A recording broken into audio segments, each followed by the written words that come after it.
தமிழ்நாட்டிலேயே மிக அதிகமாக அறிவியல் நூல்களை எழுதும் நபர்கள் இருக்கின்றார்கள். இது ஒரு ஆச்சரியமாக இருக்கும். ஏதோ என்னை சார்ந்து சொல்லுகிறேன் என்று இல்லை. பேராசிரியர் K.S. சிவராமன் அவர்கள் 15 புத்தகங்கள் எழுதியிருக்கின்றார்கள்.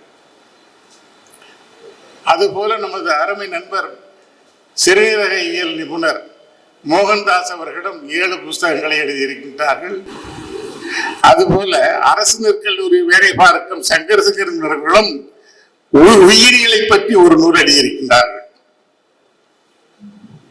குந்தவி நாச்சியாரிற்கும் பொன்னி என்ற ஒரு முனைவர் அவர்கள் பொருளாதாரத்தை பற்றி தமிழில் எழுதியிருக்கின்றார்கள். பூண்டி புஷ்பம் காலேஜில் அறிவழகன் அவர்கள் அறிவியலை பற்றி எழுதி கொண்டே இருக்கின்றார்கள். 15-20 நூல்கள். என்னுடைய முன்னோடியான அப்துல் ரஹ்மான் அவர்கள் கடலாமையை பற்றி 3 நூல்கள் எழுதியிருக்கின்றார்கள். அந்த வரிசையில் இன்று நமது பாராட்டுக்குரிய ஆனந்தி அவர்களும் சேர்ந்திருக்கின்றார்.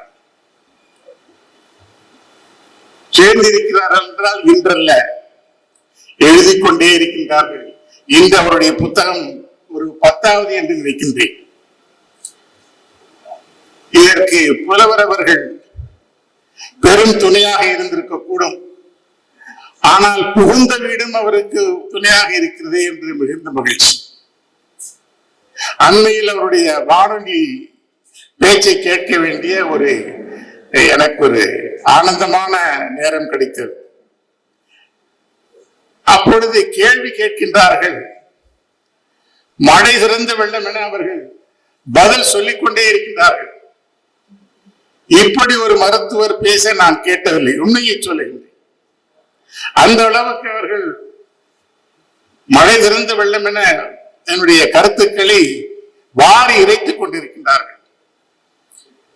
பிறகு இதனுடைய காரணம் என்ன என்று நான் யோசித்து பார்க்கையில் அவருடைய வரலாற்றை படிக்க வேண்டிய ஒரு காரணம் ஏற்பட்ட பொழுது 8 வயதிலேயே 1330 திருக்குறளையும் மனப்பாடம் செய்து ஒப்பித்த ஒரு பேரகை. அதற்காக அவருக்கு குறள் மாமன் என்று 8 வயதிலேயே பெற்ற ஒரு பெரும் புலவருடைய ஒரு மகள். திருஞான சம்பந்தரிடது அம்மையப்பன் திருஞான சம்பந்தருக்கு பால் ஊட்டினாரோ இல்லையோ தெரியவில்லை. நம்முடைய புலவர் அவர்கள் முப்பாலையும் ஊட்டி இருக்கின்றார்கள். அந்த வகையில் நமது பெரும்புலவர் அவர்களுக்கும் என்னுடைய மனமார்ந்த நன்றி. இது போன்ற நூல்களை இது போன்ற டாக்டர்கள் ஏன் எழுத வேண்டும் என்று பார்க்கும் பொழுது தான் பெற்ற அறிவு எல்லோருக்கும் போய் சேர வேண்டும், பொது உடைமையாக வேண்டும். இது அறிவு பொது உடைமையாக்கப்பட்டது ஆகப்படுவது என்பது அண்மை காலத்தில் தான் நிகழ்ந்து கொண்டிருக்கின்றது. இதுவரை அறிவு என்பது பொது உடைமையாக்கப்படவில்லை. தமிழ்நாட்டில் சித்த மருத்துவம் கூட ஒரு கூட்டில் தான் வைத்திருந்தார்கள். புரியாத மொழியில் தான் பேசப்பட்டது, கவியில் தான் சொல்லப்பட்டது, பொதுமையாக்கப்படவில்லை. அதைத்தான் கியாப்ப விஸ்வநாதன் கூறுவார், ஒவ்வொரு சித்த மருத்துவரும் சாகும் பொழுதும் சித்த மருத்துவம் புதைக்கப்படுகிறது என்று கூறுவார். இல்லாவிட்டால் சித்த மருத்துவத்திலே மிகச் சிறந்த மருத்துவம் உலகத்தில் கிடையாது. ஆக அந்த வழியில் இவர்கள் படித்ததை பொது உடைமையாக்குகின்றார்கள். இந்த புத்தகம் எழுதப்பட்டது ஏதோ ஒரு சன்மானத்திற்காகவோ ஒரு சம்பளத்திற்காகவோ அல்ல, இந்த சமூகத்திற்காக. இதனால் ஆனந்தி அவர்களுக்கு என்ன கிடைக்கும் என்று யோசனை செய்த பொழுது பெரும் புலவர் அவர்கள் நாளும் பொழுதும் வாசகர் வட்டம் என்ற ஒரு அமைப்பின் மூலமாக இந்த நூலக வட்டத்தையே சுற்றி சுற்றி கொண்டு வருகின்றார்களே, வீட்டுக்கு போவார்களோ என்னவோ தெரியவில்லை. அவர்களுக்கு என்ன கிடைக்கின்றது என்றால் ஒரு மன நிறைவு. இரவில் தூக்கம் பொழுது தூக்க மாத்திரை இல்லாமல் அற்புதமாக தூங்குகின்றார்கள். நாம் ஏதோ சமுதாயத்திற்கு செய்து கொண்டே இருக்கின்றோம் என்ற ஒரு மன நிறைவில் தூங்குகின்றார்கள். அந்த மன நிறைவு டாக்டர் ஆனந்தி அவர்களுக்கும் கிடைக்கும். இருப்பினும் இந்த பொழுதுபோக்கு இவர்கள் எழுதியிருக்கின்றார்கள். இந்த பொழுதுபோக்கு எழுத்து என்ற பொழுதுபோக்கானது அவர்களுக்கு ஒரு விசாலமான பார்வையை கொடுக்கும். இந்த பொழுதுபோக்கு அவருக்கோ அல்லது அவர் உடலுக்கோ அல்லது பிறருக்கோ எந்தவித ஊரும் செய்யாது. பொழுதுபோக்கு என்பது நாம் சீட்டு விளையாடுவோம் அல்லது சிகரெட் குடிப்போம் அல்லது ஒரு தண்ணி எரிப்போம் என்ற உடலுக்கும் மற்றவர்களுக்கும் ஊறு செய்யும். ஆனால் டாக்டர் அவர்கள் எடுத்துக்கொண்டிருக்கும் இந்த ஒரு சிறப்பான ஹாபி பொழுதுபோக்கு என்பது யாருக்கும் தனியில்லாது அவருக்கு பெரும் மனநிறைவை கொடுக்கும் ஒரு செயலாகும். ஒரு புத்தகம் எழுதினார்கள். ஆரம்பத்தில் நான் படித்தேன். நான் கூட அதற்கு ஒரு அணுந்துரை கொடுத்தேன். பொன்மொழிகளை தொய்த்தார்கள். அவருடைய வளர்ச்சி. பிறகு குழந்தை நலத்தை பேசினார்கள், மகளிர் நலத்தை பேசினார்கள். இப்பொழுது மனநலத்தை பேச ஆரம்பித்து விட்டார்கள். இப்பொழுது கிட்டத்தட்ட 10 நூல்களுக்கு அவர்கள் ஆசிரியர்களாகிவிட்டார்கள். இன்னும் சொல்ல போனால் ஆங்கிலத்தில் ஹாபி பிகம் அடிக்ஷன் அவர்களுக்கு ஒரு நல்ல அடிக்ஷன். ஆக இதனால் தமிழ்நாட்டுக்கு, தஞ்சைக்கு அல்லது தமிழர்களுக்கு என்ன நேரிடப் போகிறது என்று பார்க்கும் பொழுது வாசிக்கும் சமூகம் நாளடைவில் யோசிக்கும் சமூகமாக மாறிவிடும். வாசிக்கும் சமூகமானது நாளைக்கு யோசிக்கும் சமூகமானதாக. ஆகவே இந்த நூலை பற்றி இப்பொழுது நான் விரிவாக பேச விரும்புகிறேன். இந்த நூல் 2 பாகமாக பிரிக்கப்பட்டிருக்கின்றது. ஒன்று மகளிர் மருத்துவம், மகளிர் மனநல மருத்துவம். மற்றொன்று மகளிருக்கு வரும் புற்றுநோய் குறித்ததாகும். மகளிரை பற்றி பேசும் பொழுது அவர்கள் சற்று உடல்நலத்தையும் உரசிக்கொண்டே செல்கின்றார்கள். உலக சுகாதாரத்தின் கணக்கின்படி உடல் நலம் பாதிக்கப்படுவது 80 விழுக்காடுகள் மனநிலத்தை சார்ந்ததாகவே இருக்கிறது என்று கூறுகின்றார்கள். அவர்கள் அதனால் தான் என்னவோ தெரியவில்லை, டாக்டர் ஆனந்தி அவர்கள் மனநலத்திற்கு மிக முக்கியத்துவம் கொடுத்திருக்கின்றார்கள். மனச்சோர்வை பற்றி பேசுகின்றார்கள். மனச்சோர்வை, மன எழுச்சியை பற்றி பேசுகின்றார்கள். அதை மட்டும் பேசாது அதற்கு தீர்வையும் கூறுகின்றார்கள். என்ன தீர்வு என்பது நல்ல உறக்கம் தேவை.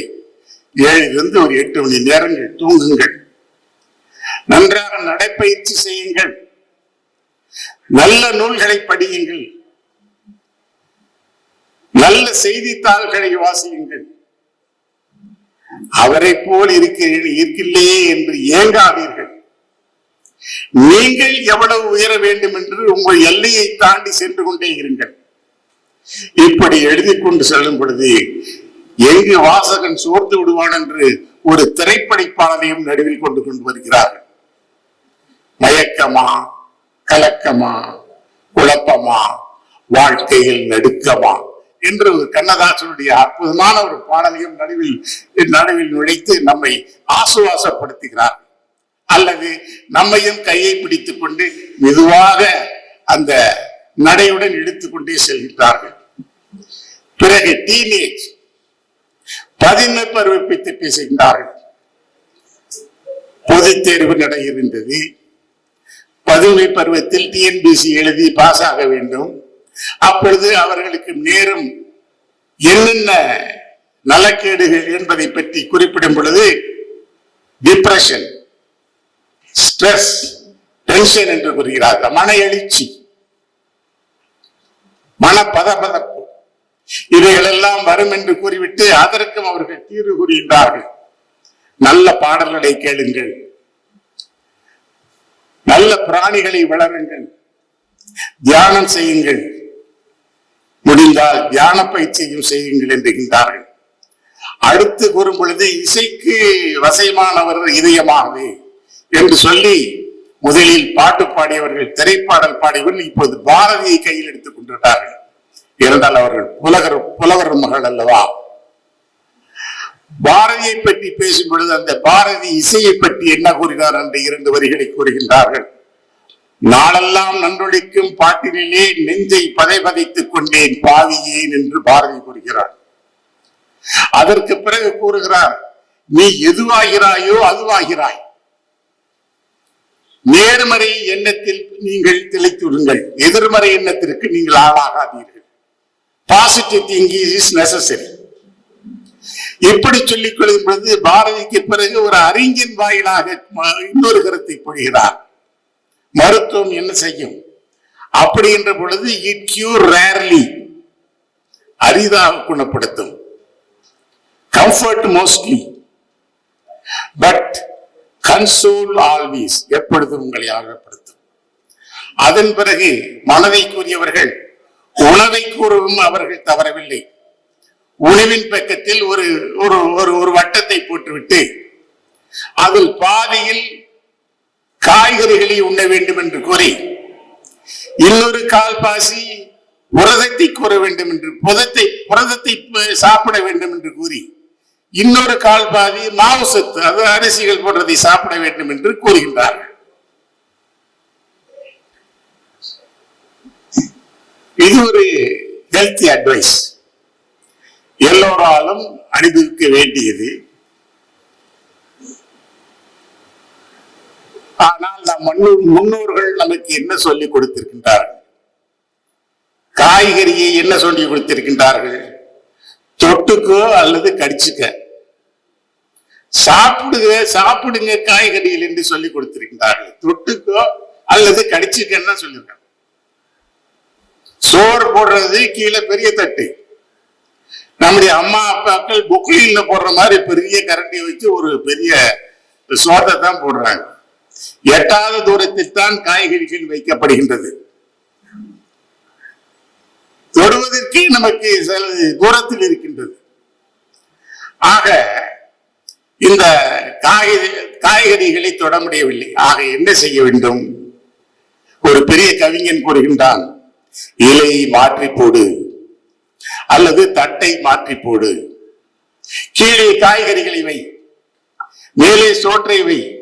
காய்கறினால் சோற்றை தொட்டுக்கள். யார சொன்னா தெரியுமா? பெரிய கவிஞன், நான் தான்.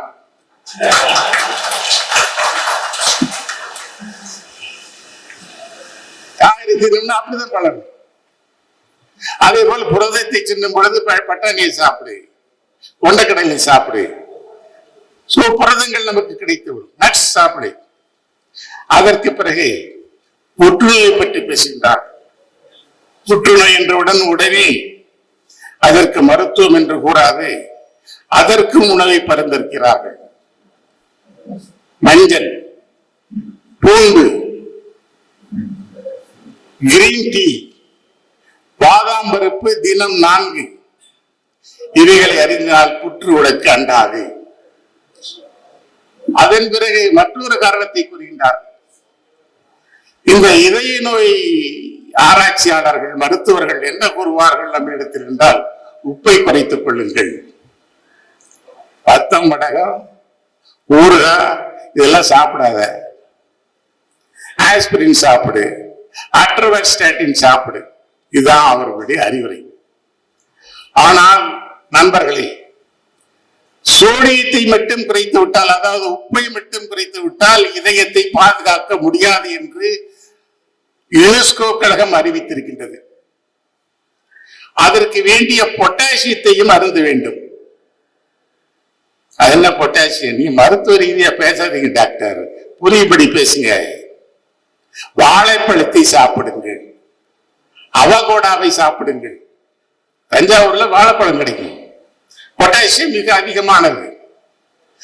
பொட்டாசியம் அதிகமாக வாழைப்பழம் சாப்பிடும் அதிகமாக உங்களுக்கு வாழ்நாள் கூடுகின்றது, இதய தாக்குதல் வருவது குறைகின்றது. ஏனென்றால் நீங்கள் சோடியத்தை மட்டும் குறைத்து சாப்பிட்டால் அல்லது நீங்கள் பொட்டாசியத்தை குறைத்து சாப்பிட்டால் உங்களுக்கு நிச்சயமாக இதய நோய் வரக்கூடும். ஆகவே அதை அற்புதமாக கூறுகின்றார்கள், வாழைப்பழத்தை சாப்பிடுங்கள், உங்களுக்கு இதய நோய் வராது என்று அவர்கள் கூறுகிறார்கள். அடுத்தது, புற்றுநோய் தடுக்க என்ன செய்ய வேண்டும்? சாதாரண வழியிலேயே புற்றுநோய்களை தடுத்தால் ஒரு 40 விழுக்காடுகள் குறைந்துவிடும். எப்படி? உடல் எடையை குறையுங்கள், உடற்பயிற்சி செய்யுங்கள், சரிவிகித உணவை சாப்பிடுங்கள். உடல் எடையை குறைக்கலாம். நடக்கிறோம், உடற்பயிற்சி செய்யறோம், நடக்கிறோம்,